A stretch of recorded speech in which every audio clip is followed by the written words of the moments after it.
नमस्कार।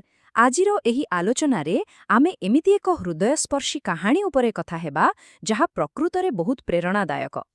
कमला नायकर एक सुंदर रचना the day the river spoke बा जेउदिन नदी कथा कहिला एहा उपरे आमर आजिर एही विश्लेषण। एहा कोनोसी साधारण गप नुहे। एहा हेउछि जाह्नवी नामक एक छोट गाँ झीर अदम्य इच्छाशक्तिर कहानी। केवल पाठ पढ़िबा पाई तार सेही जो इच्छा आ सेथिपाई से करिथिबा संघर्ष वास्तवरे अविश्वासनीय। भाबन्तु तो जेतेबेले समाजर पुरुणा नियमगुड़िक गोटे कुन्नी झीर स्वप्न आगरे एक विराट पाचेरी होई ठिया हुए सेतेबेले से केमिति निज बाट निजे तैयारी करे ताहा ही आमे एठारे देखिबा। एक साधारण लागुथिबा कहानी किपरि एते बड़ वार्ता देई पारे ताहा देखिले आश्चर्य लागे नुहे कि। कहानीर आरंभटी सतरे टिके चमत्कार, एकदम रोमांचकर। 10 वर्षर छोटो झियो जानवी नदी कूଳରେ बसी एकुटिया कांदुछि। आउ हठात हठात एक शांत कुळुकुळु स्वर सुभिला, आहा कौन हैला। भावन्तु सेही समय जानवीर अवस्था कौन होइथिबो। से पूरापूरी चमकी पड़ेला। से तो भाबिथिला सेठारे से संपूर्ण एकुटिया अछि। ताहले स्वर काहार? आखपाखरे कोनोसी मଣିଷ नाहांती कि कोनोसी पक्षी बा प्राणीर भी ए स्वर नुहे। जानती एहा काहार स्वर थिला? एहा थिला स्वयं नदीर स्वर। हाँ, एई जादुकरी घटनाटी आमुको एक बहुत सुंदर कथा बुझाउछि जे जेतेबेले मଣିଷ पूरा निराश होई जाए सेतेबेले प्रकृति किपरि निजे तार साथी होई आगकू आसे। गोटिए पोटे देखिले आखपाखर दृश्य केते सुंदर। सूर्य किरणरे नील तीर परी उड़ी आसुथिबा माछरंका पक्षी आउ खरा पुइबा पाई आसिथिबा सेही सबुज एंडुएटिए। पूरा शांत और सुंदर परिवेश। किंतु अन्यपटे एते सुंदर प्रकृति मध्यरे आमर जाह्नवीर मन भितरे अनेक दुख। ता आखिरु बड़ बड़ लुहाबुंदा खसी आसुछि। एही जो तुलनात्मक चित्र एठारे दिया जाइछि ताहा बहुत शक्तिशाली, कारण एहा अमुको अनुभव कराउछि जे बाहारे जेते सौंदर्य थाउना काहेंगी मन भितरे कष्ट थिले से सब किछि भल लागेनी। किंतु प्रश्न उठुछि, एही पुनी झियोटीर एते बड़ कष्टर कारण प्रकृतिरे कौन थिला? कारणटी थिला आम समाजर सेई पुरुणा भेदभावरे भरा नियम। एठारे सामाजिक प्रतिबंधकर एक स्पष्ट चित्र देखिबाकू मिलुछि। जाह्नवीर बड़ भाई गोपी एवं सान भाई रामू उभय खुशीरे स्कूल जाउछंती, किंतु जाह्नवी कथा उठिले ताकू कहा जाउछि जे तू बहुत छोट अछु। आउ सबुठु आश्चर्यर कथा कण जानंती? जेतेबेले तार बापा माँ बिलरे काम करिबाकू जाउछंती सेही बाहाना करा जाउथिबा छोट जाह्नवी उपरे ही सबुठु सान भाई अपुर जत्न नेबार पूरा दायित्व लदी दिया जाउछि। पुओमानंक पई शिक्षा आउ झियोमानंक पई केवल घर काम।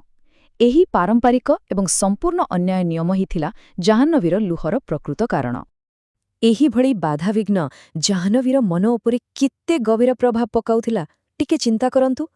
वर्ष वर्ष धरी ताकू बास गोटिए कथा कही भुआ बुला जाउछि जे आसंता वर्ष स्कूल जिबु। आउ एमती करू करू एबे ताकू 10 वर्ष हेलाणी। वर्तमान ताउ मनरे गोटिए भय पसि जाइछि जे से बोधुरे स्कूल जिबा पई बहुत बड़ होई गलाणी।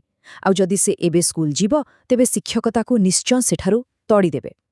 किंतु एते सबु भय एते निराशा सत्वे ता भितरे थिबा पढ़िबार निया केबे लिभि नथिला। से मध्य निज भाईमानक परि नुआ नुआ कथा शिखिबाकू एवं स्कूल जीवाकू पूरा व्याकुल थिला। आउ तार एही व्याकुलता केते गभीर थिला ता आमे तार प्रश्नगुड़िकरू बेश भल भावे जानि पारिबा। जेतेबेले नदी ताकू कथा कहिबाकू उत्साहित कला तार मन भितरे चापी होई रहितुबा प्रश्नर बन्या जेमिति खोलिगला। तार प्रथम प्रश्नटी थिला, हळदिया फुलरे बुढ़ियाणी माने काहींकी हळदिया देखा जांती। एहा कोन केवल एक साधारण प्रश्न थिला?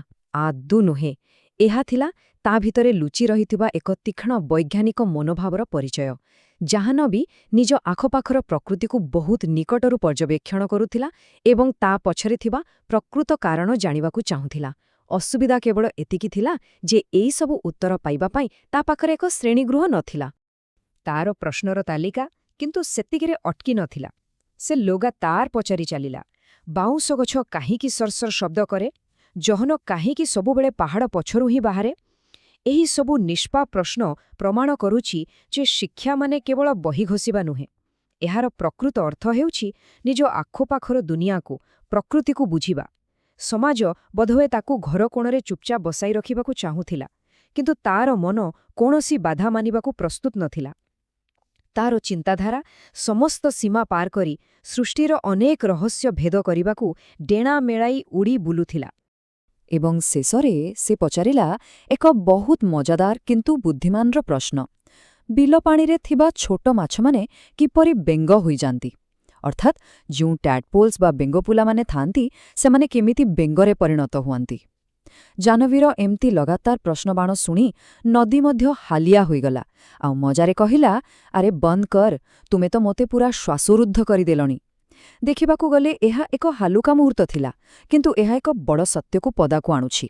ଏହି ଛୋଟ ଝିଅଟି ଭିତରେ ଜ୍ଞାନର ଭୋକ ଏତେ ପ୍ରବଳ ଥିଲା ଯେ କେବଳ ଗୋଟିଏ ଭଲ ସ୍କୁଲ ହିଁ ତାର ଏହି ତୃଷ୍ଣା ମେଣ୍ଟାଇ ପାରିବ। ଏବେ ନଦୀ ଜାହ୍ନବୀ ପାଇଁ କେବଳ କଥା ଶୁଣିବାବାଲା କେହି ଜଣେ ନଥିଲା। ସେ ପାଲଟି ଯାଇଥିଲା ଜଣେ ପ୍ରକୃତ ମାର୍ଗଦର୍ଶକ ବା ମେଣ୍ଟର। ନଦୀ ତାକୁ ଏକ ଚମତ୍କାର କଥା କହିଲା, ମୋତେ ଲାଗୁଛି ଛୋଟ ଝିଅମାନେ ଛୋଟ ପୁଅମାନଙ୍କ ପରି ସବୁକିଛି କରିପାରିବେ। କେତେ ସରଳ ଅଥଚ କେତେ ଶକ୍ତିଶାଳୀ ବାକ୍ୟଟିଏ, ହେ କି? ଯେଉଁ ସମାଜ ଜାହ୍ନବୀକୁ ଦୁର୍ବଳ ବୋଲି ଭାବି ଘର କାମରେ ବାନ୍ଧି ରଖିଥିଲା, ଠିକ୍ ସେହି ସମୟରେ ନଦୀ ତାକୁ ସମାନତାର ଏକ ବଡ଼ ପାଠ ପଢ଼ାଇଲା। ନଦୀ ତାକୁ ଏ ବିଶ୍ୱାସ ଦେଲା ଯେ ଝିଅମାନେ ବି ପୁଅମାନଙ୍କ ପରି ଦ୍ରୁତ ଗତିରେ ପହଁରି ପାରିବେ ଆଉ ଜୀବନରେ ବହୁତ ଆଗକୁ ବଢ଼ିପାରିବେ। ଆଉ ଏହି ଗୋଟିଏ କଥା ଜାହ୍ନବୀ ମନରେ ଏକ ନୂଆ ଆଶାର ସଞ୍ଚାର କଲା। ତଥାପି ଜାହ୍ନବୀର ମନ ଭିତରେ କେଉଁଠି ନା କେଉଁଠି ସେହି ପୁରୁଣା ଭୟ ଲୁଚି ରହିଥିଲା। ସେ ଭାବୁଥିଲା, ଯଦି ମୁଁ ସ୍କୁଲ ଯାଏଁ ତେବେ ଶିକ୍ଷକ ମୋତେ ନିଶ୍ଚୟ ତଡ଼ିଦେବେ। ସେତିକିବେଳେ ନଦୀ ଏକ ଚମତ୍କାର ଯୁକ୍ତି ବାଢ଼ିଲା ଏବଂ ତାକୁ ତା ନିଜ ଭିତରେ ଥିବା ଅସଲ ଶକ୍ତିର ପରିଚୟ କରାଇଲା। ନଦୀ ପଚାରିଲା, ତୁମେ ଡରୁଛ? ଆରେ, ଯେତେବେଳେ ତୁମେ ସେହି ସବୁଜ ଏଣ୍ଡୁଆ, ବାଉଁଶ ବୁଦାର ସାପ କିମ୍ବା ପୋଲ ଉପରେ ଦେଇ ଯାଉଥିବା ବିରାଟ ଟ୍ରେନ୍କୁ ଦେଖି ଟିକେ ବି ଡରୁନାହଁ, ତାହେଲେ ସ୍କୁଲ ଯିବାକୁ କାହିଁକି ଡରୁଛ? ଦେଖନ୍ତୁ, ଏହି ନିଆରା ତୁଳନାଟି କେଡ଼େ ସୁନ୍ଦର। ଏହା ଆମକୁ ବୁଝାଉଛି ଯେ ବେଳେବେଳେ ପ୍ରାକୃତିକ ବିପଦଠାରୁ ମଧ୍ୟ ଏହି ମଣିଷ ତିଆରି କରିଥିବା ସାମାଜିକ ନିୟମଗୁଡ଼ିକ ଆମକୁ ଅଧିକ ଭୟଭୀତ କରିଥାଏ। ନଦୀ ତାକୁ ଏହି ଅଯଥା ଭୟର ମୁକ୍ତା ହୋଇ ସାହସର ସହ ପ୍ରଥମ ପଦକ୍ଷେପ ନେବାକୁ ଉତ୍ସାହିତ କଲା। ନଦୀଠାରୁ ଏତେ ବଡ଼ ପ୍ରେରଣା ପାଇବା ପରେ ବାସ୍ ଆରମ୍ଭ ହେଲା ଜାହ୍ନବୀର ଅତ୍ୟନ୍ତ ଗୋପନୀୟ ଏବଂ ସାହସିକ ଯୋଜନା। ପରଦିନ ସେ କ'ଣ କଲା ଜାଣନ୍ତି? ନିଜର ଶୋଇଥିବା ସାନ ଭାଇ ଅପୁକୁ କାନ୍ଧରେ ପକାଇ ଅତି ସନ୍ତର୍ପଣରେ ଯାଇ ସ୍କୁଲରେ ପହଞ୍ଚିଗଲା। ପ୍ରଥମେ ସେ ଟିକେ ଡରି ଡରି କବାଟ ପାଖରେ ଲୁଚି ଛିଡ଼ା ହୋଇ ପାଠ ଶୁଣିଲା। ଯେତେବେଳେ ସେ ଶୁଣିଲା ଯେ ଶିକ୍ଷକ ମହାନ ରାଜା ଅଶୋକଙ୍କ ବିଷୟରେ ପଢ଼ାଉଛନ୍ତି, ତାର ଆଗ୍ରହ ଆହୁରି ବଢ଼ିଗଲା। ସେ ନିଜର ସବୁ ଭୟକୁ ପଛରେ ପକାଇଦେଲା ଆଉ ଧୀରେ ଧୀରେ ଘୁଞ୍ଚି ଘୁଞ୍ଚି ପଛ ଧାଡ଼ିକୁ ଚାଲିଗଲା। ତାପରେ ଅନ୍ୟ ପିଲାଙ୍କ ସହ ମାଟି ଚଟାଣରେ ପୂରା ଚୁପଚାପ ବସିଗଲା। ଏହି ଛୋଟ ପଦକ୍ଷେପଟି ସତ କହିବାକୁ ଗଲେ ତା ଜୀବନର ସବୁଠାରୁ ବଡ଼ ଆଉ ସାହସିକ କାମ ଥିଲା। ଏହା କେବଳ ଗୋଟିଏ କ୍ଲାସରୁମ୍ ଭିତରକୁ ପ୍ରବେଶ ନଥିଲା, ଏହା ଥିଲା ତା ପାଇଁ ଏକ ସମ୍ପୂର୍ଣ୍ଣ ନୂଆ ଦୁନିଆର ଦୁଆର। କିନ୍ତୁ ଏବେ ଭାବନ୍ତୁ, କ୍ଲାସରୁମ୍ ଭିତରେ କ'ଣ ହୋଇଥିବ? ଏକ ଅଦ୍ଭୁତ ଘଟଣା ଘଟିଲା। ଯେଉଁ ଭୟ ଜାହ୍ନବୀକୁ ଏତେ ଦିନ ଧରି ଘାରିଥିଲା ଯେ ଶିକ୍ଷକ ମୋତେ ତଡ଼ିଦେବେ, ତାହା ସମ୍ପୂର୍ଣ୍ଣ ଭୁଲ ପ୍ରମାଣିତ ହେଲା। ଯେତେବେଳେ ଶିକ୍ଷକ ତାକୁ ଗୋଟିଏ ନୂଆ ପିଲା ଭାବରେ ସେଠାରେ ବସିଥିବାର ଦେଖିଲେ ଏବଂ ଜାଣିବାକୁ ପାଇଲେ ଯେ ସେ ଗୋପୀର ଭଉଣୀ, ସେ ଆଦୌ ରାଗିଲେ ନାହିଁ, ବରଂ ଜାହ୍ନବୀର ଆଖିରେ ପାଠ ପ୍ରତି ଥିବା ସେହି ନିଆଁ ଓ ଆଗ୍ରହ ଦେଖି ସେ ବହୁତ ଖୁସି ହୋଇଗଲେ। ସେ ଜାହ୍ନବୀକୁ ବହୁତ ସ୍ନେହରେ ଆଶ୍ୱାସନା ଦେଲେ ଓ ପ୍ରତିଶ୍ରୁତି ଦେଲେ ଯେ ସେ ନିଶ୍ଚୟ କିଛି ଗୋଟେ ବାଟ ବାହାର କରିବେ ଆଉ ତା ବାପାଙ୍କ ସହ ନିଜେ କଥା ହେବେ। ପ୍ରକୃତରେ ଜଣେ ଭଲ ଶିକ୍ଷକଙ୍କର ଭୂମିକା କ'ଣ ହେବା ଦରକାର, ତାହା ଆମେ ଏଠାରେ ସ୍ପଷ୍ଟ ଦେଖିବାକୁ ପାଉଛୁ। ଆଉ ସେହି ଶିକ୍ଷକଙ୍କର ମାତ୍ର ଗୋଟିଏ ଛୋଟ ପଦକ୍ଷେପ କିପରି ଏକ ବିରାଟ ପରିବର୍ତ୍ତନ ଆଣିଲା, ତାହା ଦେଖିଲେ ଆପଣ ଆଶ୍ଚର୍ଯ୍ୟ ହେବେ। ସେହିଦିନ ସନ୍ଧ୍ୟାରେ ହିଁ ଶିକ୍ଷକ ଜାହ୍ନବୀଙ୍କର ଘରେ ପହଞ୍ଚିଗଲେ ଆଉ ତାର ଚିନ୍ତିତ ବାପାଙ୍କୁ ସବୁ କଥା ବୁଝାଇଲେ। ଆଉ ତାପରଦିନ ସକାଳେ ଏକ ଆଶ୍ଚର୍ଯ୍ୟଜନକ ପରିବର୍ତ୍ତନ। ଯେଉଁ ମା ଦିନେ ତାକୁ ସ୍କୁଲ ଯିବାକୁ ସିଧା ମନା କରୁଥିଲେ, ସେ ନିଜେ ରାଜି ହୋଇଗଲେ ଆଉ କହିଲେ ଯେ ହଁ, ଝିଅମାନେ ମଧ୍ୟ ପାଠ ପଢ଼ିବା ନିହାତି ଦରକାର। ଶେଷରେ ସ୍କୁଲ ଯିବା ପୂର୍ବରୁ ଖୁସିରେ ଆତ୍ମହରା ହୋଇ ଆମର ଜାହ୍ନବୀ ଦୌଡ଼ି ଦୌଡ଼ି ସେହି ନଦୀ ପାଖକୁ ଗଲା ନିଜର ଏ ସଫଳତା ବିଷୟରେ ଜଣାଇବାକୁ। ଭାବନ୍ତୁ ତ, ଏହା କେବଳ ଜଣଙ୍କର ନୁହେଁ, ଏକ ପୂରା ପିଢ଼ିର ଚିନ୍ତାଧାରାରେ ପରିବର୍ତ୍ତନ ଥିଲା। ଏହି ପୂରା ଆଲୋଚନାର ସବୁଠାରୁ ଭାବପ୍ରବଣ ମୁହୂର୍ତ୍ତଟି ହେଉଛି ଜାହ୍ନବୀର ଏକ ଶପଥ। ସେ ଅତି ଗର୍ବର ସହ ତା ମାଆକୁ କହିଲା, ମୁଁ ବଡ଼ ହେଲେ ଜଣେ ଶିକ୍ଷୟିତ୍ରୀ ହେବି। ଗାଁର ସବୁ ଛୋଟ ଝିଅମାନଙ୍କୁ ମୁଁ ସ୍କୁଲକୁ ଆସିବାକୁ ଡାକିବି। ଶିକ୍ଷାର ପ୍ରକୃତ ଶକ୍ତି ଯେମିତି ଏହି ଗୋଟିଏ ବାକ୍ୟରେ ହିଁ ଲୁଚି ରହିଛି। ଦେଖନ୍ତୁ, ଯେତେବେଳେ ଜଣେ ପ୍ରକୃତରେ ଶିକ୍ଷିତ ହୁଏ, ସେ କେବଳ ନିଜ କଥା ଚିନ୍ତା କରେନି, ସେ ସମଗ୍ର ସମାଜ ପାଇଁ ଆଲୋକ ଆଣିବାକୁ ପ୍ରୟାସ କରେ। ଜାହ୍ନବୀ ନିଜେ ଯେଉଁ କଷ୍ଟ ସହିଥିଲା, ସେ ଚାହୁଁନଥିଲା ଅନ୍ୟ କୌଣସି ଝିଅ ସେହି ସମସ୍ୟାର ସମ୍ମୁଖୀନ ହେଉ। ସେଥିପାଇଁ ସେ ନିଜେ ଏକ ପରିବର୍ତ୍ତନର ମାଧ୍ୟମ ହେବାକୁ ନିଷ୍ପତ୍ତି ନେଲା। ଏହା କେତେ ବଡ଼ କଥା! ଆଉ ଏବେ ତାର ସେହି ବହୁ ପ୍ରତୀକ୍ଷିତ ସ୍ୱପ୍ନ ସାକାର ହେବାକୁ ଯାଉଛି। ନଦୀ ପାଖରେ ଠିଆ ହୋଇ ସେ ଗର୍ବର ସହିତ କହିଲା ଯେ ସେ ବର୍ତ୍ତମାନ ନିଜ ନାଁ ଲେଖିବା ଶିଖିବ, ଅଙ୍କ କଷିବ ଏବଂ ଆଉ ଗୋଟେ ସବୁଠାରୁ ଗୁରୁତ୍ୱପୂର୍ଣ୍ଣ କଥା, ସେହି ଛୋଟ ମାଛମାନେ କିପରି ବେଙ୍ଗ ହୁଅନ୍ତି ସେହି ରହସ୍ୟ ମଧ୍ୟ ସେ ଏବେ ଜାଣିପାରିବ। ଏକଥା ଶୁଣି ନଦୀ ମଧ୍ୟ ଆନନ୍ଦିତ ହୋଇଗଲା ଆଉ ତାକୁ ପୁଣି ଥରେ ଆସିବାକୁ କହିଲା, ଯାହାଦ୍ୱାରା ନଦୀ ତାକୁ ସମୁଦ୍ରର ବିଶାଳ ଜାହାଜମାନଙ୍କ ବିଷୟରେ ନୂଆ ନୂଆ କଥା କହିପାରିବ।